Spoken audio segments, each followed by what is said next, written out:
السلام علیکم و رحمت الله و برکاته. در موضوع امروزه ما تاریخ ابی حنیفه رحمه الله هست که اون ابی حنیفه رحمه الله آیا صحابه را دید و کدام سلطان چی و در کجا باید نگذشت و در کجا باید دنیا و در کجا از نگذشت. اگر برادری که باشن اگر که بخوان که رجوع کنن شرح فقه اکبر ببینن مولا لقر شبدگی است و اگر که بخوان نظر کنن بودن اونجا کمک آوردگی هست که میگه همون اعمال ابن ثابت هست. حضرت ابی حنیفه رحمه الله سال 80 تولد شدگی است. در فقه شرح فقه اکبر مولا القرآن خیلی میگه، اما در شرح عقیده طحاوی عبدالغنی غلامی میگه که سه قول است. بعضیا گفتن که ابی حنیفه رحمه الله سالی 63 هجری به دنیا آمده است، بعضیا گفتن که 71 هجری، بعضیا گفتن که 80 هجری. خلاصه اگر ابی حنیفه رحمه الله بگیم که فقیه ترینی بگیم تابعین بگیم که زمانش بود و بعد زمانش هم بگیم رنگ اومدگی نیست است. ابی حنیفه رحمه الله 4 صحابه را دیگه است. مولا القاری در بگیم که شرح فقه اکبر ذکر میکند و مسند ابی حنیفه رحمه الله هم گپارا میورن. میگه ابی حنیفه رحمه الله دیگه است انس ابن مالک رو. انس ابن مالک صحابه کرام که پیامبر خدا صلی الله علیه و خدمت کرده بودن 10 سال و عبدالله ابن ابی اوف الانصار دیگه است و ابو طفیل دیگه است و سهل ابن سعد چی ساعدی دیگه است و جماعت از تابعین مثل شعبی و نخعی و غیره از بگیم که اونها دیگه است و علی ابن حسین چی و غیره هم هورا. ابی حنیفه رحمه الله درباره او قول‌های علما زیاد هستند. چه که در ترجمهش میگن تاریخ بغداد مثالی گپ وفیات چی اعیان بدایت نهایت مثلا. خلاصی گپ که وحی سلیمان قوجی هم خیلی دربارش کتاب نوشته است، چه کتاب کافی با کمش ذکر کرده است. ابی حنیفه رحمه الله ابن المبارک استاد محدثین، استاد بخاری و بگیم که محدثین کرام هست از ابن المبارک. میگه دیدم میگه رأيت أعبد الناس ورأيت أورع الناس ورأيت أعلم الناس ورأيت أفقه الناس. میگه دیدم میگه که عبادت میکردگی ترین مردم را و دیدم که با تقوا ترین مردم و دیدم که داناترین مردم و دیدم که افقه الناس گفته بگه فقیه ترین مردم میگه. اما اعبد الناس کی است که بهترین زیاد عبادت میکنه؟ میگه همه عبدالعزیز ابن ابی رواد هست رواد. و اما اورع الناس با تقوا ترین بگه مردم فضیل ابن عیاض هست. اما اعلم الناس پس سفیان الثوری هست. اما افقه الناس فقیه ترین مردم پس ابی حنیفه رحمه الله است.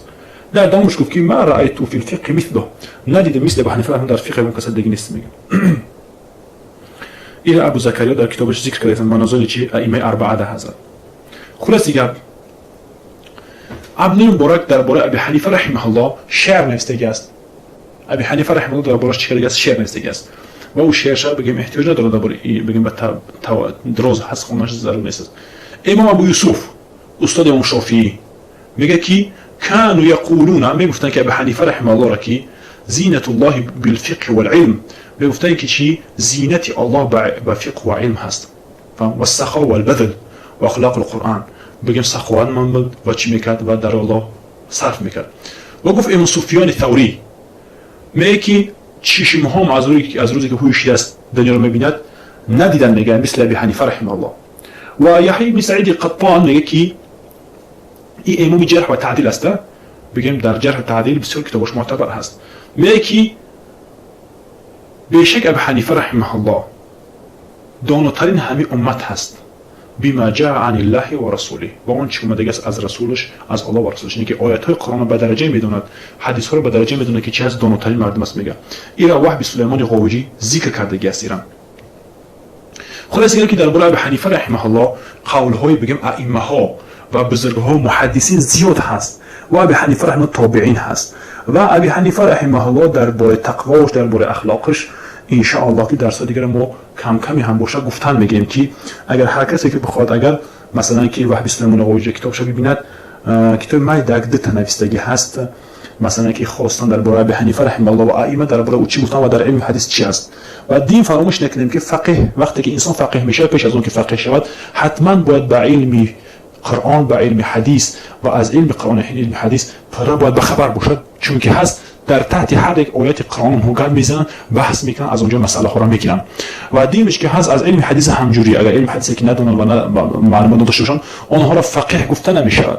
چگونه که بعضی ها زیاد در این وقت زمان گمان میکنن که ابی حنیفه رحمه الله هم گویا که به گفته اونها که از علم حدیث به خبر نبوده، که از علم بگیم لغت عربی کم خبر بود مثلا، نه که در حقیقت از علم حدیث و از علم بگیم قرآن، از علم لغت عربی بحر بود. چقدر که خطان میگه مثلا که چی از علم جرح و تعدیل است، و چقدر که مثلا که در باره بگیم که علم حدیثش بگیم که بحر بدنش، چقدر که زیلعی یا که مثلا از او حدیث روایت کرده مثلا امام طحاوی مثلا حدیث او را بگیم تقویت دادن و مثلا این همش دولتی چی است در علم حدیث به قد موقع بدنش. چون کسی این مسئله هایی که مثلا برآورده هستن اینها همش از حدیث و آیات قرآن است، از حدیث و آیات قرآن نگاه نکرده وقتی این مسئله رو برن اون مسئله ها و آیات قرآن چقدر توغری میگن، اگر این نوع امری چی است ناممکن است. چون که هست هر گپی که هر فقه هر مسئله که اونها میگفتن از تحت آیات و از تحت حدیث اونها مسئله را فکر کرده و از معناهای مسئله ها، از معناهای آیات قرآن اونها مسئله را چی میگن تخریج میکردن.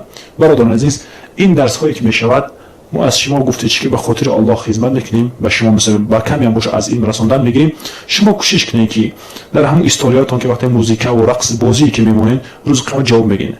با درباره این اشاره بزنیم که مثلا چه که شما بودین که پیامبر خدا صلی الله علیه و آله حدیثی که عداد و کفائله دولت مثل کننده هش است و دیگه شما درسایی که میرسونن شما ثواب ایران شما خوش هستین، وقتی شما کاری گناه وقتی که به مردم میرسون شما در اون گناه خوش هستین.